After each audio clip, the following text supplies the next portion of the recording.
এগুলি আবার যুক্তি তুলে ধরে রাসূল যদি জানতেনই তাহলে উহুদের জমিনে রাসূল মাইর খাইলেন কেন? যে জানবেন মাইর খাবেন কিন্তু জানেন না কেন গিয়ে মাইর খাইলেন, কথাটা কিন্তু যুক্তিসঙ্গত, কি বলেন ঠিক না? আমি এই ভাইকে বলবো অনেক সময় জাইন নাও যাইতে হয়। আজকে মনে করেন আপনার বাবার মার্কেট, আপনার বাবা মার্কেট করে দিয়ে গেছে, এটা আপনার পিতৃ সম্পত্তি। অন যদি কিছু মানুষ জোর করে যদি সম্পত্তি দখল করতে চায়, আপনার বাবার সম্পত্তি জোর করে তারা নিবে গা, আচ্ছা আপনার জান থাকবে না যাবে এই চিন্তা করবেন আপনি? এই সম্পত্তি উদ্ধার করতে যাবেন না? উদ্ধার করতে গিয়ে অনেক সময় লোক মারাও যায়, তারপরও কি এই সম্পত্তি কি ছাইরা দেয় নাকি?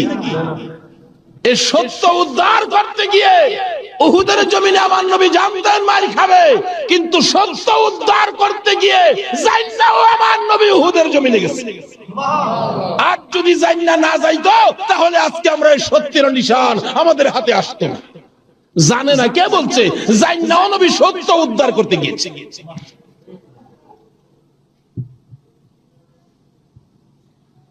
বলতেছিলাম দয়ার নবী মায়ার নবী বলতেছেন, জিবরাইল আমার উম্মতের নাজাতের জন্য কবুল হয়েছে, কবুল হয়েছে।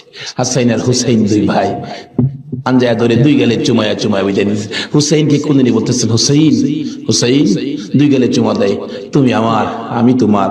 তোমাকে যে কষ্ট দেয় সেজন্য আমাকে কষ্ট দেয়, আর তোমাকে যে ভালোবাসা দেয় সেজন্য আমি রাসূলকে ভালোবাসা দেয়। আজকে হুসাইনের ভালোবাসা এখানে বসা, হুসাইনের অনেক পরে আওলাদে রাসূলকে ভালোবাসা।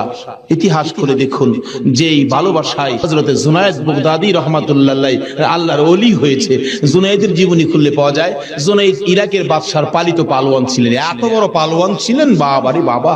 ইরাকের বাদশা একদিন বলেন, জুনায়েদ এত খানা তোমাকে খাওয়াই, এত টাকা বেতন তোমাকে দেই, তুমি কত বড় পালোয়ান হইলা, তোমার শক্তি তো আমি দেখলাম না, আমাদের তো দেখা দরকার ছিল।